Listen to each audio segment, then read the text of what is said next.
লক্ষণ বিভীষণ দর্শন করলে রাবণপুত্র মেঘনা মায়ের নিধন করছে। কেমন ভাবে?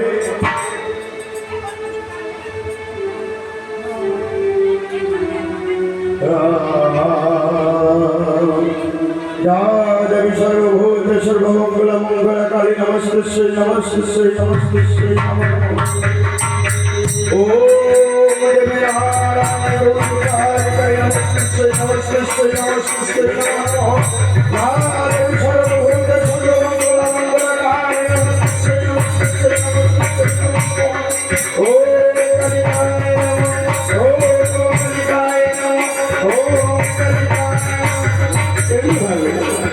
যখন মায়ের পূজন করছেন হনুমান ওই যজ্ঞের ঘটনা দিচ্ছে, কিন্তু রাবণ পুত্র মেঘনা শুধু পূজন করেই চলেছে।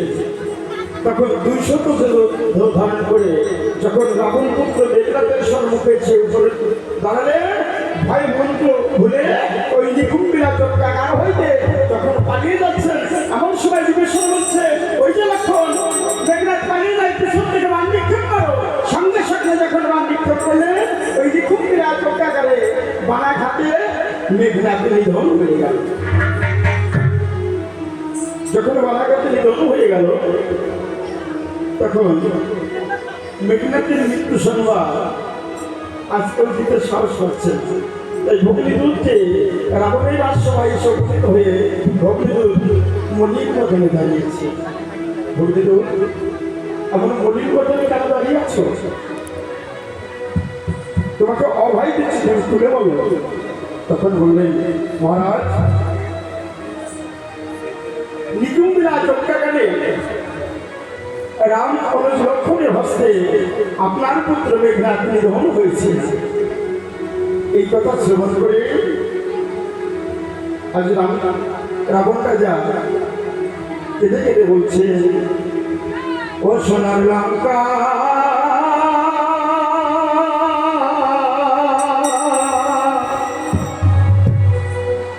আজ আধার হলো রে,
রাজা প্রসাদে পুত্র শোকে দাওয়া করে লড়াই করছে আর পুত্রে পুত্রে থাকছে।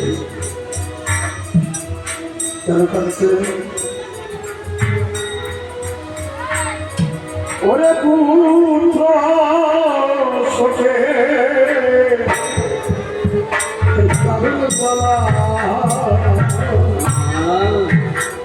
ওরে সহারা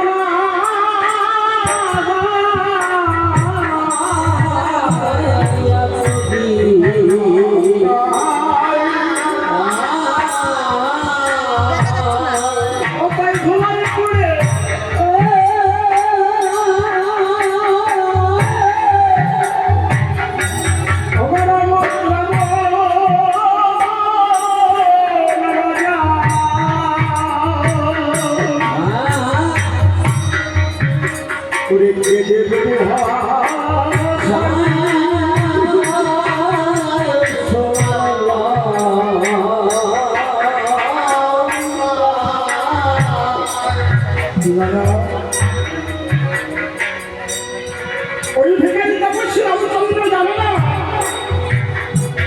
রাবণ কত বড় শক্তিধর। আমার পুত্র মেঘনাথ মায়া সীতা কর্তন করেছিল, এই জন্যে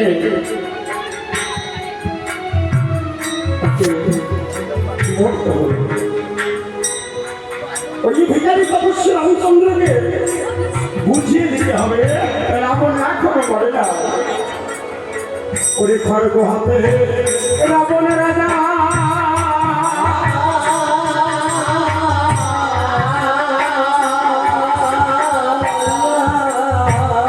করে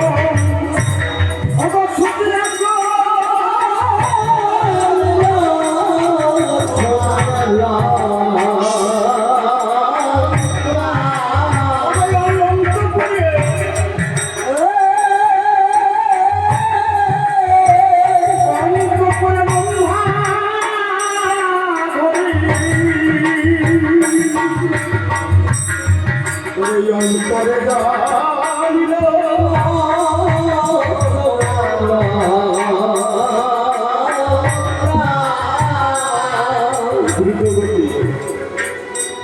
মন্দগণী স্বামীর সম্মুখে সে ভারতে বলছে, স্বামী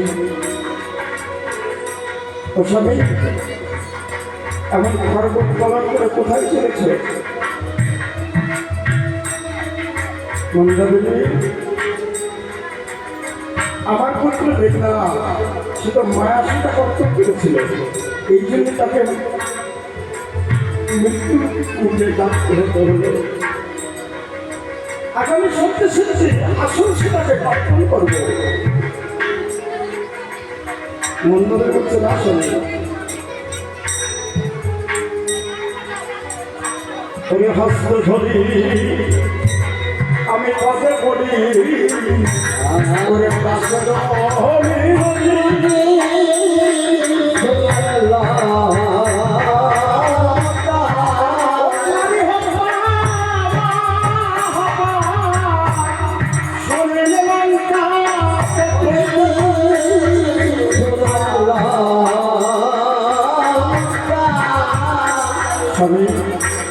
তোমার এই বিরক্তের হাতকে আমি কলম করতে বলতে পারি না।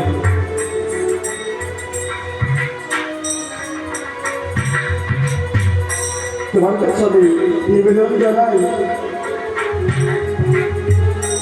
তুমি রামের সীতা রামকে ফিরিয়ে দিয়ে যা আছে তাই এরা করতে পারো। রাবণ রাজা বলছে, মন্দাধরী এই অনুরোধ আমাকে অনেকেই করেছে, কিন্তু আমি কারো কোনো কথা শুনি আর তোমারও কোনো কথা শুনবো না, তুমি অন্ত করে যাও। বলে না আসা, তুমি কি বললে যা আছে তাই নিয়ে রাজত্ব করতে ওরে এক লক্ষ ওরে পুত্র আমার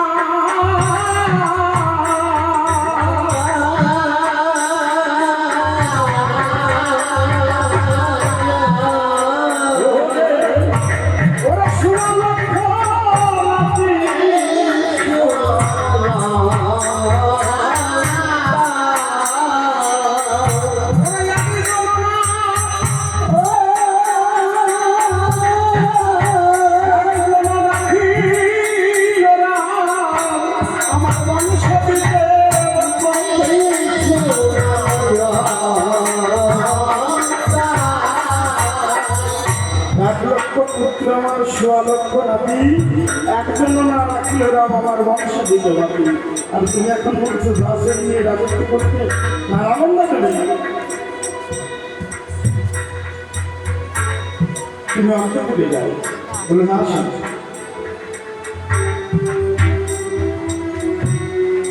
মন্দাদের বলছি জানো স্বামী, তুমি যখন আমার কোনো কথাই শুনবে না তবে তোমার চরণ আমি নিবেদন জানাই।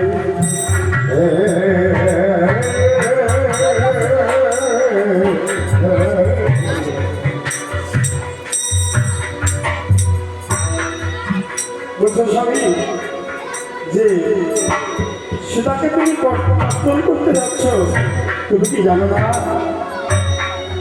সেটা সামান্য মানবী নয়। আর যে রামের সঙ্গে তুমি যুদ্ধে প্রতি হচ্ছ সেই রাম সামান্য মানবী নয়। ওরা যারা তো নাই সামান্য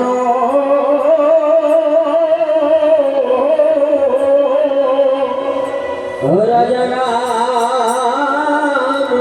নয় সামান্য ওরা যারা তো নাই সামান্য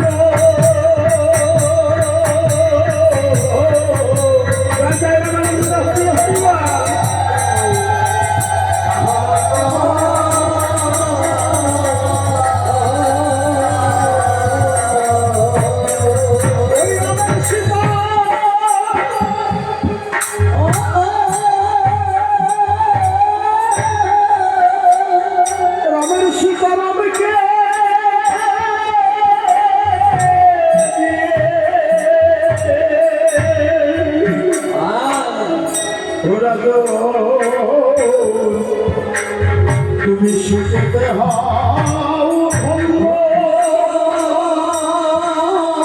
রাজা রাম তো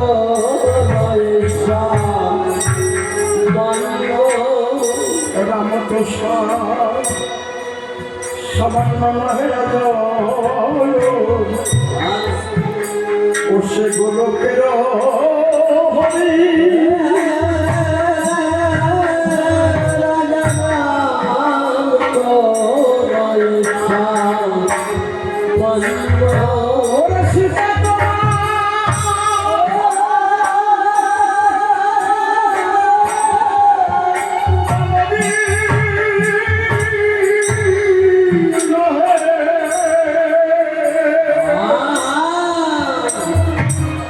রাজে রাজে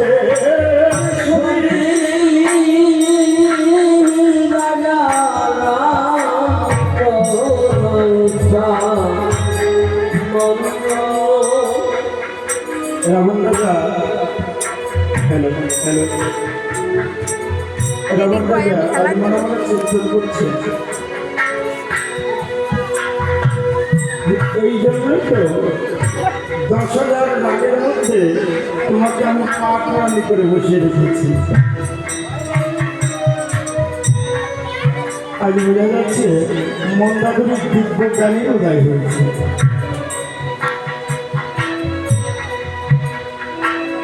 মন্দাদরীকে বলছে, মন্দাদরী আমিও জানি রাম সামান্য মানবী নয়। এই তো সবই সকলকে শিখে বুঝতে পারছো। তবে কেন রামের সেটা তুমি রামকে ফিরে দিয়ে যাচ্ছে তাই যে রাজত্ব করো। তুমি কি শুনতে পারো না স্বামী? এই লঙ্কার মুখে কত নারী পুত্র হারা হয়ে যাচ্ছে, কত নারী স্বামী হারা হয়ে যাচ্ছে। ওই কান্নার ধ্বনিকে তোমার বাড়িয়ে পৌঁছায় না স্বামী। মন্দাদেবী ও মন্দাদেবী, আমি কতকাল ধরে এই অনেক লঙ্কার মুখে এসে আমি উপনীত হয়েছি, কিন্তু কেউ কোনদিন আমি কত ধর্ম অধর্ম কথা আমি গ্রহণ করেছি, কেউ কোনোদিন আমার সম্মুখে এসে কোনোদিন বলেনি রাবণ তুমি এই কর্ম কি করো না।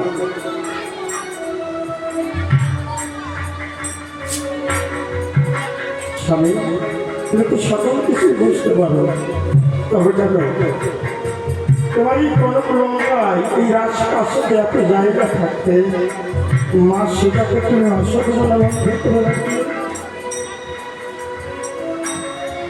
শুনবে শুনবে আমি কেন অসম্ভব বন্ধ করে রেখেছি আমার ধরি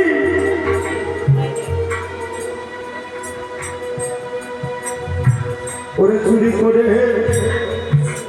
আমি যদি না জানি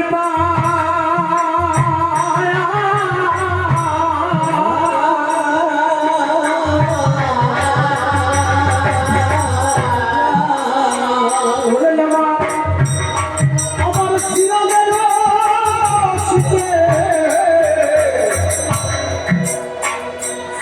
রাজা তোমায়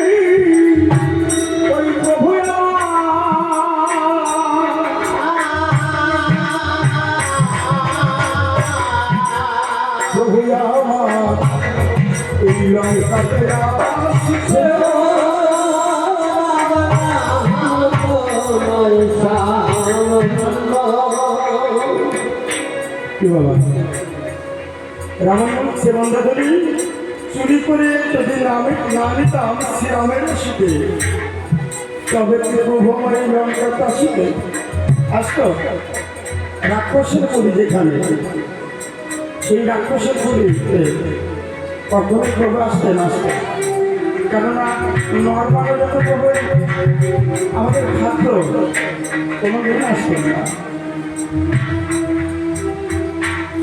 রাম রাম কথা বলতে বলতে জীব বন্ধ হয়ে যায়। রাম রাম কি বস্তু তারা খোঁজে হয় রাম রাম জানিও এ নাম হয় জীবের মুক্তির কারণ। যদি একদিন কল্পতরু বৃক্ষের নিচে লক্ষ্মী নারায়ণ বিরাজ করছে আর নারদমণি করবিনা সঙ্গে করে আর চলেছেন জয় নারায়ণ বলে প্রতিদিন যেমন প্রভাতকালে নারদমণি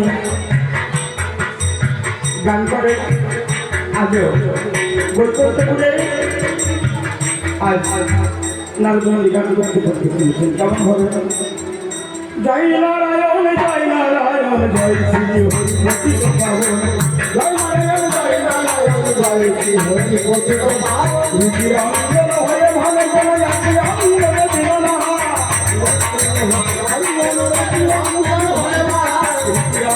হয়ে ভালো ভালো যাচ্ছে অঞ্জন দিল না তোমার জানা জানলে মারে রহিল মধুর মধুর যাদের বাড়ি উপরে চলি জানার জয় নারায়ণ জয় শ্রী হরি জয় নারায়ণ জয় শ্রী হরি ভাবে ওই কল্পতরু বৃক্ষের নিচেই এখন সময় হারিতে হবে।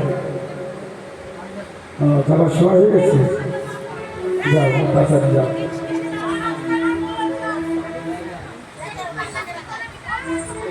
এমনি ভাবে যখন নাম করছে তো প্রতিদিন কি দর্শন করেন লক্ষ্মী নারায়ণ কল্পতরু বৃক্ষের নিচে বিরাজমান, কিন্তু আজ দর্শন করছেন শঙ্খ চক্র গদাপুত্র চতুর্ভুজা নারায়ণের জায়গায় আজ রাম লক্ষ্মণ ভরত শত্রুঘ্নের তাকে বললেন যে এই নামে এই লীলা কারণ কি।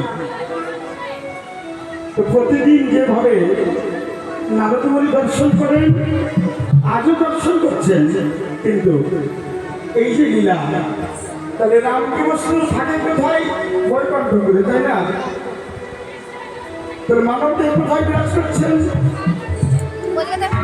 মানব দেহ কোথায় বিরাজ করছেন? বললেন রাবণ সত্যিরাম এই নামের তত্ত্ব জানতে গেছিলেন কার কাছে?